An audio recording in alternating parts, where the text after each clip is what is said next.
All right, family. Shalom, shalom to the people, man. Shalom to the family. Shalom to the 12 tribes scattered, right?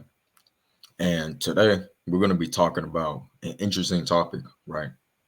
Not really interesting, you know what I'm saying? It's just more so like a little fun lesson, right? This is a random chapter, right? We're going to do a random chapter series, right? So I'm going to be going into the scripts, right? Finding random chapters just to read to y'all, chapters that people kind of look over, right? And hopefully, this series is going to be edifying. People are going to find it interesting. And yeah, I'm excited, right? But let's get into this. Today, we're going to be reading and going over Songs of Solomon, right? And it's a little small book, right? A couple chapters, but that's why I wanted to go over it, right? But we're going to read chapter 2, right? So let's go into it. And also, today, I'm not going to be reading the KJV only because um in the KJV it's not like you don't really know who's talking, right? And with the NLT, which is the translation I'm gonna use today, it shows you who's talking in this instance, right? It shows you each person that's talking, right? So you get more of context, right? Same message, right? We do comparative translations all the time, so it doesn't really matter, right? But just for y'all, just letting you know, this is the NLT, right? Just because it's better, in this instance, right? But let's go into it. Let me share my screen. Share screen. Okay. Let me do this. All right. Hopefully y'all can see me. Hold on. Hopefully y'all can see this.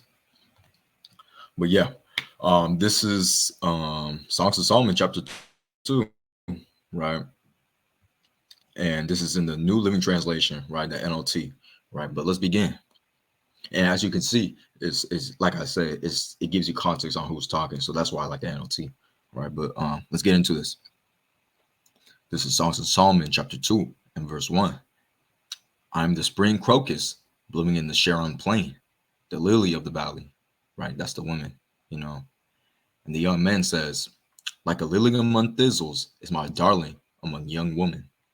So right here, this is just talking about Solomon and his girl, right? For what I know, right? So this is more so like a little love story.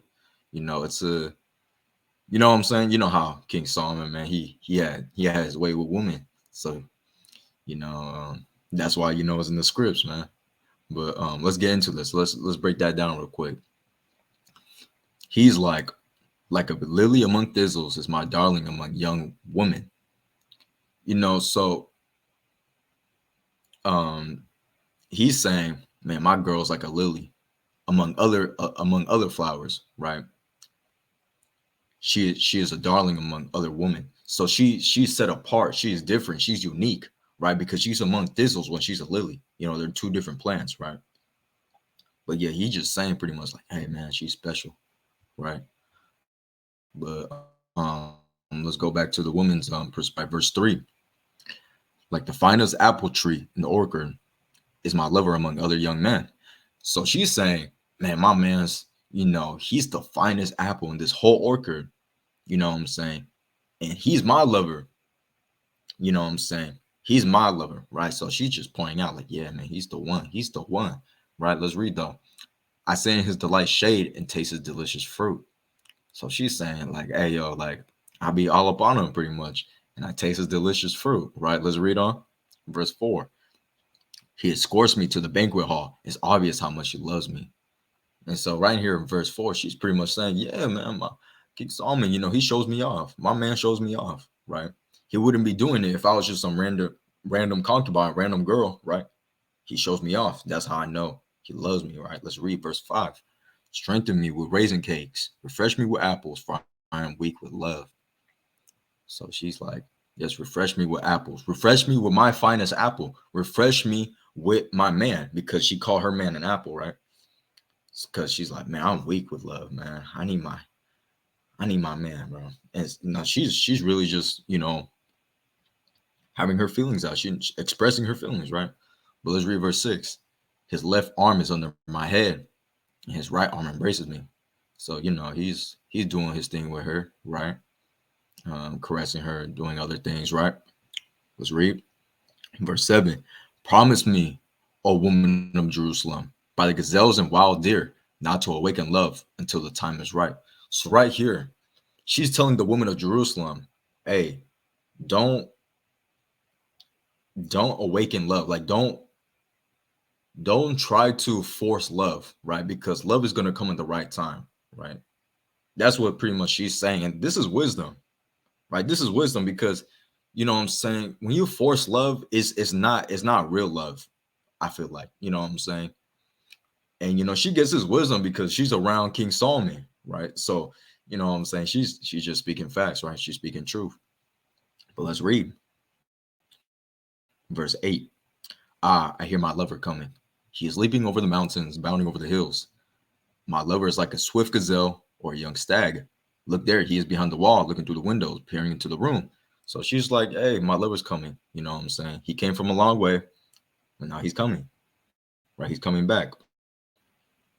Verse 10, my lover said to me, rise up, my darling. So she's like, hey, my man said, rise up. And then it's like, come away with me, my fair one. Look, the winter is past and the rains are over and gone. The flowers are springing up. The season of singing birds has come, and the cooing of turtle doves fills the air. The fig trees are forming young fruit, and the fragrant grapevines are blossoming. Rise up, my darling. Come away with me, my fair one. So now he's saying, hey, the winter is past, right? Let's do something now. Let's do something now. The winter is over, right? The season has changed. Let's go out. Let's experience, right? You see the trees blossoming, right? You see the plants blossoming, right? And the air is filled with, like, it's just good air all around. And I wanted to bring out Exodus chapter 13, right? Because I believe what they're talking about, the winter is over, right? And after the winter is the spring, right? And we know that the spring season is it's the season of growing, right? And just kind of blossoming yourself back up, right? So I just wanted to read Exodus chapter 13 and start at verse 3. And Moses said to the people, remember this day in which ye came out from Egypt, out of the house of bondage, for by strength of hand the Lord brought you out of this place. There shall no leavened bread be eaten. So what I'm reading right now is the Passover, right? The Feast of Unleavened Bread. And I'm gonna read to you. Look, matter of fact, let me just read it. Verse 4. This day come ye out of the month of Bib, right? So right here, the Passover season is the month of Bib, right? And why is this important, right? It's because I like, just from understanding the scriptures, I feel like this is the season that they're in right now. But let's look something up. When does the month of Bib? Oh, what season? My bad. What season does the month of Bib right here? Abib begins at the spring equinox. So this is the beginning of spring, right? So right now, what I'm saying, after the winter, of course, it's spring. So I just wanted to bring that out, correlate the two things together, because we know that spring is the season of, of growth, of a new beginning, right? So that's why she's like, hey, let's have a new beginning. Let's go out. Let's do this. Let's do that, right? I just wanted to connect those two things together, right? Just give you some knowledge. And yeah, let's see the young man, right? And let's read. My dove is hiding behind the rocks, behind an outcrop on the cliff. Let me see your face. Let me hear your voice. For your voice is pleasant, your face is lovely, right? So he's just hyping up his girl, he's hyping up his woman. Like, hey, let me see you. Let me hear that voice. Let me see your face, right? I miss it. And then verse 15. This is the young men of Jerusalem, or the young woman of Jerusalem, Salakia. And it reads, catch all the foxes, those little foxes, before they ruin the vineyard of love, for the grapevines are blossoming, right? And I want to talk about this a little bit, right?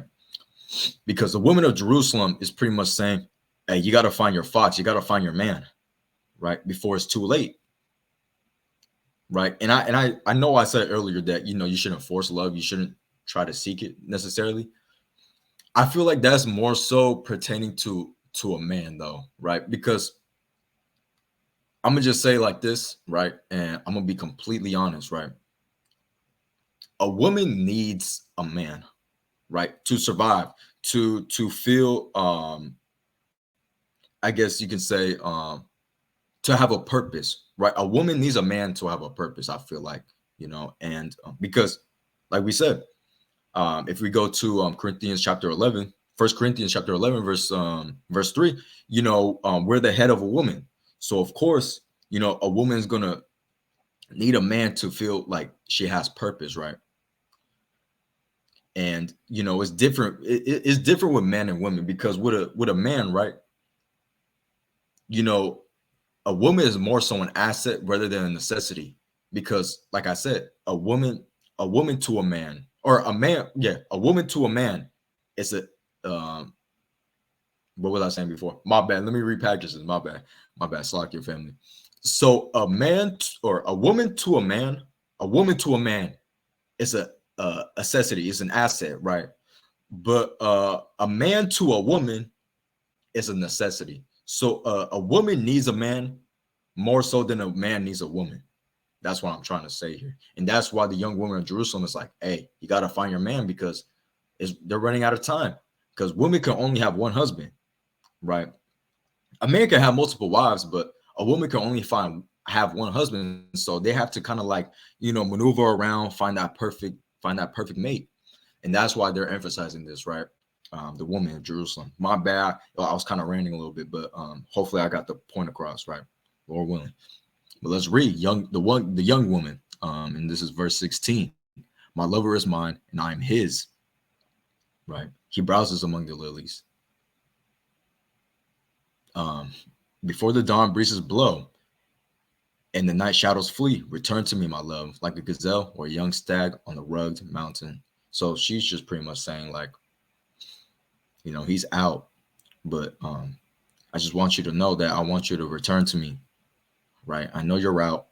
I know you're doing your thing, but please return to me. And that's beautiful, man. Her Solomon's girl really is about him, and this is kind of interesting. I didn't really see this when I first read this, but let's read this one more time. My lover is mine, and I am his. He browses among the lilies. Didn't he say that she's a lily? So maybe he has multiple women, right? But she's saying, I know you're out and doing your thing, but please return to me. She's some. This is a real woman, man. This is a real woman, because she knows what he's doing outside of this, right? But she's like, return to me. I miss you, and you're still my number one. Women nowadays don't think like this, man. Man, that's crazy, man. But all praises to the Most High. Let's go back to the screen right here.